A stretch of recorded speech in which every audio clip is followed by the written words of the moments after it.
Na aula de hoje vamos destacar a chamada Era Vargas, que tem início em 1930, quando, de um movimento político-militar, um golpe de Estado, houve a derrubada do presidente Washington Luiz, representante da oligarquia paulista.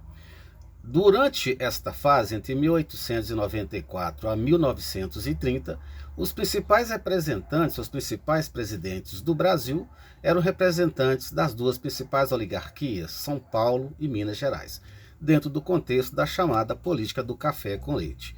Então é importante colocar que a dita Revolução de 30, que na verdade foi um golpe político-militar, um golpe de Estado, representou o fim da República Velha. Nesse sentido, é importante nós termos essa visão. E outra coisa muito importante, o termo revolução, ele é no mínimo exagerado. Isto porque a palavra revolução, ela significa uma transformação radical nas três esferas: na esfera social, na esfera política e na esfera econômica, como por exemplo ocorreu na França em 1789 com a chamada Revolução Francesa. Ali sim se quebrou todo um contexto, né? Toda uma estrutura social, política e econômica.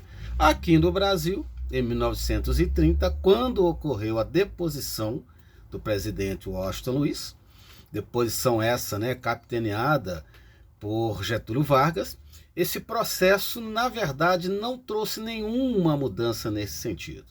Importante que vocês percebam que o que ocorreu naquele momento foi simplesmente uma transição, uma passagem, uma transferência de poder. Sai uma oligarquia e entra outra oligarquia. Então, nesse sentido, o termo revolução, ele é exagerado. Perfeito, pessoal? Bom, então iniciava-se naquele momento a chamada Era Vargas, que vai de 1930, né, ano, né, da Revolução, até 1945. Foram 15 anos, né, de governo Vargas. Esse período é que nós chamamos de Era Vargas. A Era Vargas vai estar dividida em três períodos. O primeiro, que é o chamado governo provisório ou período provisório, né, que vai de 1930 a 1934. O segundo período é o chamado governo constitucional, que vai de 1934 até 1937. E o último período Era Vargas será o chamado Estado Novo, que vai de 1937 até 1945. Então nós vamos analisar cada um, né, desses períodos e vamos tirar os principais pontos, né, que são cobrados em relação a esses períodos. Bom, de imediato, nós já vamos analisar o chamado governo provisório, 1930 a 1934. Não se esqueça de um detalhe importante, né? Vargas chega ao poder via um golpe político-militar, um golpe de Estado, a deposição do presidente Washington Luiz. Não se esqueçam desse detalhe. Em 1930, nas eleições, né, era a vez de Minas Gerais indicar o seu representante, porém Washington Luiz quebrou o pacto do café com leite quando ele vai indicar Júlio Prestes, né, que era representante de São Paulo. Então, naquele momento, quebrou-se, né, a política do café com leite. Minas Gerais, mais Paraíba e Rio Grande do Sul formaram a Aliança Liberal, né, que foi derrotada nas eleições de 30. Outra coisa importante, em 1930 ocorreu a deposição de Washington Luiz. O Júlio Prestes, que havia vencido as eleições em 30, iria assumir no ano seguinte. Muitas pessoas confundem isso aí. Bom, estou analisando o governo provisório, 30 até 34. O presidente Vargas passou a governar através de decretos-lei. Então ele passava por cima, né, do Congresso Nacional. Em lugar dos antigos governadores dos estados, ele acabou nomeando pessoas da sua confiança, geralmente militares, né? Eram chamados interventores.